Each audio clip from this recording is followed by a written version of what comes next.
The Little Engine That Could by Watty Piper with new art by Loren Long. The Little Engine That Could.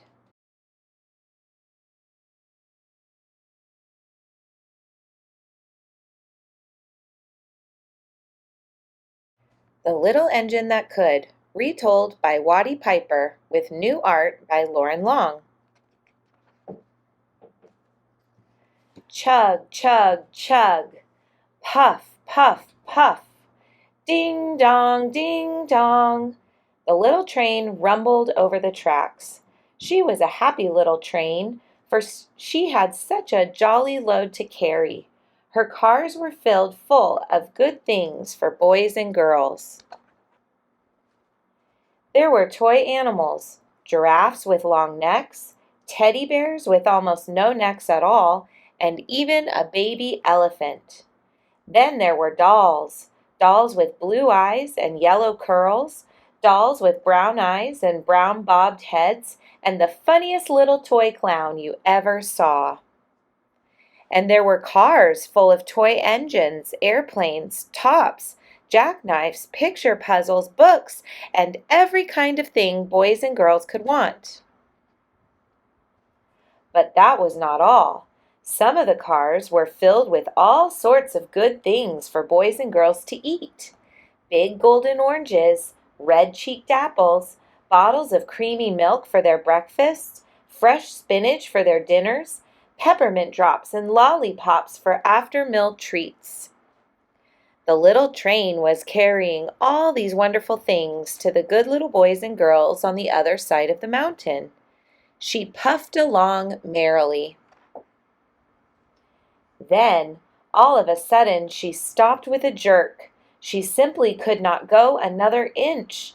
She tried and she tried, but her wheels would not turn.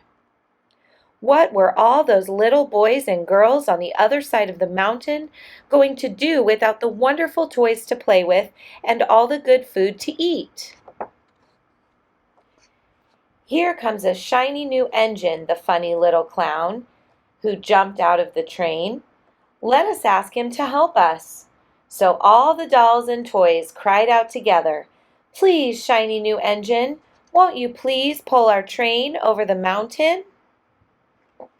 Our engine has broken down, and the boys and girls on the other side won't have any toys to play with or any good food to eat unless you help us." But the shiny new engine snorted. "I pull you? I am a passenger engine. I have just carried a fine big train over the mountain with more cars than you have ever dreamed of. My train has sleeping cars with comfortable berths, a dining car where waiters bring whatever hungry food you want to eat, and parlor cars in which people sit in soft armchairs and look out of big plate glass windows. I pull the likes of you? Indeed not." And he steamed off to the roundhouse where engines live when they are not busy. How sad the little train and all the dolls and toys felt. Then the little clown called out, "The passenger engine is not the only one in the world. Here is another engine coming, a great big strong one. Let's ask him to help us." The little toy clown waved his flag, and the big strong engine came to a stop. oh, please, big engine," cried all the dolls and toys together. "Won't you please pull our train over the mountain? Our engine has broken down, and the good little boys and girls on the other side won't have any toys to play with or good food to eat unless you help us." But the big, strong engine bellowed, "I am a freight engine. I have just pulled a big train loaded with big machines over the mountain. These machines print books and newspapers for grown-ups to read. I am a very important engine indeed. I won't pull the likes of you." And the freight engine puffed off indignantly to the roundhouse. The little train and all the dolls and toys were very sad. "Cheer up!" cried the little toy clown. "The freight engine is not the only one in the world. Here comes another. He looks very old and tired, but our train is so little. Perhaps he can help us." So the little toy clown waved his flag, and the dingy, rusty old engine stopped. "Please, kind engine," cried all the dolls and toys together, "won't you please pull our train over the mountain? Our engine has broken down, and the boys and girls on the other side won't have any toys to play with or good food to eat unless you help us." But the rusty old engine sighed. "I am so tired. I must rest my weary wheels. I cannot pull even so little a train as yours over the mountain. I cannot, I cannot, I cannot." And off he rumbled to the roundhouse chugging. "I cannot, I cannot, I cannot." Then, indeed, the little train was very, very sad, and the dolls and the toys were ready to cry. But the little engine called out, "Here is another engine coming, a little blue engine, a very little one. Maybe she will help us." The very little engine came chugging merrily along. When she saw the toy clown's flag, she stopped quickly. "What is the matter, my friends?" she asked kindly. "Oh, little blue engine," cried the dolls and toys, "will you pull us over the mountain?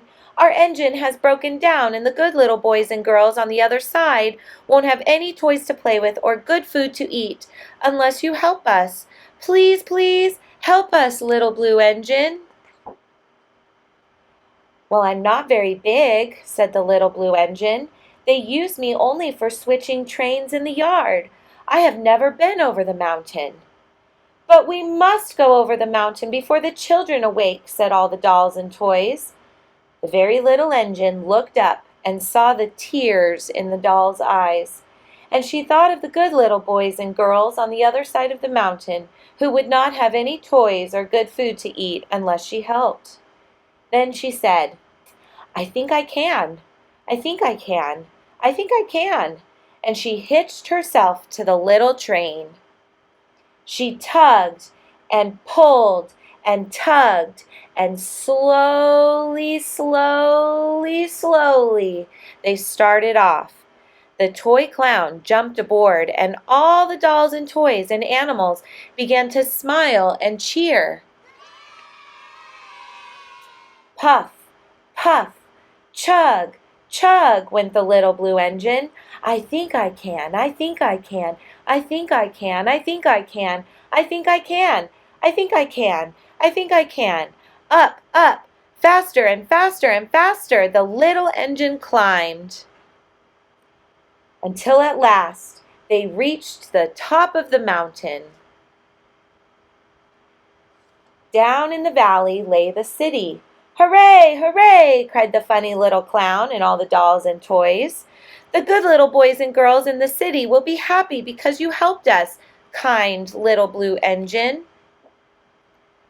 And the little blue engine smiled and seemed to say, as she puffed steadily down the mountain, "I thought I could, I thought I could, I thought I could, I thought I could, I thought I could."